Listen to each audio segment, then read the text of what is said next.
வணக்கம். சாதாரண நாட்களை விட பௌர்ணமியில் தெய்வ தரிசனம் சிறந்த பலன்களை தரும். பௌர்ணமியில் விரதம் இருந்து வழிபாடு செஞ்சோன்னா எண்ணற்ற பலன்களை பெற முடியும் அப்படிங்கிறது பலருக்கும் தெரிஞ்ச ஒரு விஷயம்தான். பௌர்ணமியில் மலை மீது பிரபஞ்ச சக்தி அதிகமாக இருக்கும். பௌர்ணமியில் கிரிவலம் வருவது, விரதம் மேற்கொள்வது போன்ற செயல்கள் மனதை தூய்மைப்படுத்துவதாக கூறப்படுது. பௌர்ணமியில் முழு நிலவு தரும் பிரகாச ஒளி நம்மளோட மனதிலும் வாழ்விலும் ஏற்பட பௌர்ணமி வழிபாட்டை நாம் மேற்கொள்வது சிறப்பு. பௌர்ணமியில் விரதம் இருந்து வீட்டில் விளக்கு ஏற்றி தெய்வங்களை வழிபட வாழ்வில் சகல வளங்களும் பெறலாம் அப்படிங்கிறது நம்பிக்கை. அந்த வகையில் 12 மாதங்களில் வர பௌர்ணமியில் விரதம் இருக்கிறதுனால நமக்கு என்னென்ன நன்மைகள் அப்படிங்கிறத தான் இந்த பதிவில் பார்க்க போகிறோம். சித்திரை மாதம் ரொம்பவுமே நம்மளுக்கு சிறப்பு வாய்ந்தது. 15வது பௌர்ணமி திதி சித்ரா பௌர்ணமி தேவர்களுக்கு உகந்தது. சித்திரை மாதத்தின் முதல் நாள் தான் பூமியை ஸ்ரீ பிரம்மா படைச்சதா புராணத்தில் சொல்லப்பட்டிருக்கு. சித்திரை மாதத்து சுக்லபட்சத்து வெள்ளிக்கிழமைகளில் ஸ்ரீ பார்வதியை வழிபட்டால் குடும்பத்தில் மகிழ்ச்சி பெருகும். சித்ரா பௌர்ணமி தினத்தன்று நெய் தீபம் ஏற்றி ஸ்ரீ குபேரன் துணைவியார் ஸ்ரீ சித்ராதேவியை வழிபட செல்வம் பெருகும் அப்படிங்கிறது ஐதீகம். இந்த பௌர்ணமி பார்த்திங்கன்னா இன்னைக்கு வழிபடும் சித்ரா பௌர்ணமி அன்று பூஜை செய்து வழிபடும் போது குழந்தை பாக்கியம் கிடைக்கும். நெய்வேத்தியமாக எலுமிச்சை சாதம், பானகம், ஏலக்காய், கிராம்பு, பச்சை கற்பூரம் வைக்க செல்வம் நிலைக்கும், தானியம் பெருகும். வைகாசி மாதத்தில் வர்ற பௌர்ணமி அன்னைக்கு விரதம் செய்தால் பிறவா நிலையை அடையலாம். நெய்வேத்தியமாக சர்க்கரை பொங்கலும் விளாம்பழமும் வைப்பது சிறப்பானது. இதனால் திருமணமாகாத பெண்களுக்கு விரைவில் திருமணம் கைகூடி வரும். ஆணி மாதத்தில் வரும் பௌர்ணமி அன்று விரதம் இருந்து விளக்கேற்றி வழிபாடு செஞ்சுட்டு வந்தோம்னா காரிய வெற்றி கிடைக்கும். எடுத்த காரியங்கள் அனைத்தும் சுபமாக முடியும். நெய்வேத்தியமாக உளுந்தம்பருப்பு சாதமும் முக்கணிகளையும் படைத்து வழிபடுவது சிறப்பான பலன்களை தரும்.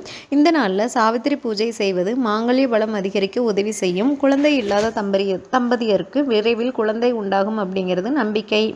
அடுத்ததாக பார்த்தீங்கன்னா ஆடி மாதம் வரும் பௌர்ணமி மிகவும் விசேஷமானது. அன்றைய தினத்தில் நம் குலதெய்வத்தை நினைத்து மந்திரங்கள் ஜபித்து விரதம் அனுஷ்டித்து அம்மனுக்கு பாலபிஷேகம் செய்து வாழைப்பழத்தை சாதத்துடன் கலந்து நைவேத்தியமாக படைத்து விளக்கேற்றி வழிபட்டு வந்தால் சகல யோகங்களும் வந்து சேரும்.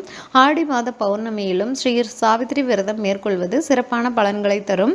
வட மாநிலத்தவர்கள் கோபத்ம விரதம், ஸ்ரீ சாவித்திரி விரதம் இந்த மாதிரி விரதங்களை இந்த பௌர்ணமியில் மேற்கொள்கிறாங்க அப்படிங்கிறது குறிப்பிடத்தக்கது. அடுத்ததாக பார்த்தீங்கன்னா ஆவணி மாதத்தில் வர பௌர்ணமியில் விரதம் இருக்கிறது கடன் தொல்லைகள் நீங்க வழிவகுக்கும். இந்த நாளில் ஸ்ரீ அம்பிகையை துதித்து விளக்கேற்றி நெய் கலந்த சாதத்தை நெய்வேத்தியமாக வச்சு வழிபாடு செஞ்சோன்னா செல்வம் பெருகும். மேலோங்கி இருக்கும் கடன் பிரச்சனைகள் படிப்படியாக நீங்கும். அடுத்ததாக புரட்டாசியில் வர்ற பௌர்ணமி அன்னைக்கு விரதம் இருந்து திருமாலை வணங்கி மாவிளக்கு இட்டு வழிபட்டால் வாழ்வில் சகல நன்மைகளும் கிடைக்கும். குடும்பத்தில் ஸ்ரீ லட்சுமி கடாட்சம் உண்டாகும். புரட்டாசி பௌர்ணமிக்கு நைவேத்தியமாக இளநீர் படைப்பது விசேஷமானது. ஐப்பசியில் வர பௌர்ணமியில் விரதம் இருந்து வீட்டில் விளக்கேற்றி வழிபட்டு வந்தால் பசி பிணிகள் நீங்கும்.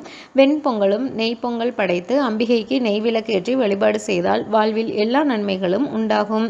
அடுத்ததாக பார்த்தீங்கன்னா இந்த கார்த்திகை மாத பௌர்ணமியில் வீட்டில் விளக்கேற்றி ஈசனை வழிபட விரதம் மேற்கொண்டு சிவன் தலத்திற்கு சென்று வழிபட்டு வந்தால் பேரும் புகழும் நிலைத்து நிற்கும். இந்த மாத பௌர்ணமி தீபத் திருவிழாவாக விசேஷமாக கொண்டாடப்படுது. அப்புறமா மார்கழி மாதத்தில் வர பௌர்ணமியில் விரதம் இருந்து விளக்கேற்றி வழிபாடு செய்து வந்தால் ஆரோக்கிய பிரச்சனைகள் நீங்கும், உடல் நலம் சீராகும். நெய்வேத்தியமாக களியை படைத்து வழிபாடு செய்தால் கடன் தீரும். மார்கழி மாதத்தில் வர பௌர்ணமி சித்திரை நட்சத்திரத்தில் திருவாதிரை திருவிழாவாக சிறப்பாக கொண்டாடப்படுது அப்படிங்கிறது குறிப்பிடத்தக்கது. அடுத்ததாக பார்த்தீங்கன்னா தை மாதம் வர பௌர்ணமியில் விரதம் இருந்து நம்ம வழிபாடு செய்யும் போது சூரிய பகவானை வழிபாடு செய்யணும். அந்த அன்னைக்கு வெள்ளை பாயசம் நெய்வேத்தியம் வைத்து வழிபட்டால் ஆயுள் விருத்தி உண்டாகும். தை மாதம் வரும் பௌர்ணமியில் திருவிடைமருதூர் திருக்கோவில் தைப்பூசம் சிறப்பாக கொண்டாடப்படுது. அடுத்ததான் மாசி மாதம் வரும் பௌர்ணமியில் ஸ்ரீ மகாலட்சுமியை துதித்து பாடி தாமரை மலர்களால் பூஜித்து கல்கண்டு பாயசம் நெய்வேத்தியம் செய்தால் எதிர்பாராத விரதமாக செல்வம் பெருகுங்கிறது நம்பிக்கை. அடுத்தது பங்குனி மாதம் வர பௌர்ணமியில் விரதம் இருந்து வழிபாடு செய்தால் தர்மம் செய்த பலன் கிடைக்கும். பொங்கல் படைத்து ஹரிஹரனை வணங்கி விரதம் இருந்தால் சிவ தீட்சை பெற்ற யோகம் இந்த வழிபாடு பெற்றுத்தரும். பௌர்ணமி அப்படிங்கிறதே சிறந்த நாளாக இருக்கு. கிரிவலம் வருவது, திரு ஆலய தரிசனம் செய்வது, திருக்கோபுர தரிசனம் செய்வது, ஸ்ரீ பெருமாள் திருக்கோவிலில் நடைபெறும் ஸ்ரீ சத்யநாராயணா பூஜையில் பங்கு பெறுவது, காலத்தை நிர்ணயம் செய்யும் ஸ்ரீ காலபைரவருக்கு தீபம் ஏற்றி வழிபாடு செய்வது, சிவபெருமானை வழிபாடு செய்வது, முருகப்பெருமானை வழிபடுவது, இது எல்லாமே பார்த்தீங்கன்னா ரொம்ப சிறப்பான பலன்களை அளித்தரும். மேலும் தகவல்களுக்கு சேனலை சப்ஸ்கிரைப் பண்ணுங்கள். தேங்க்யூ.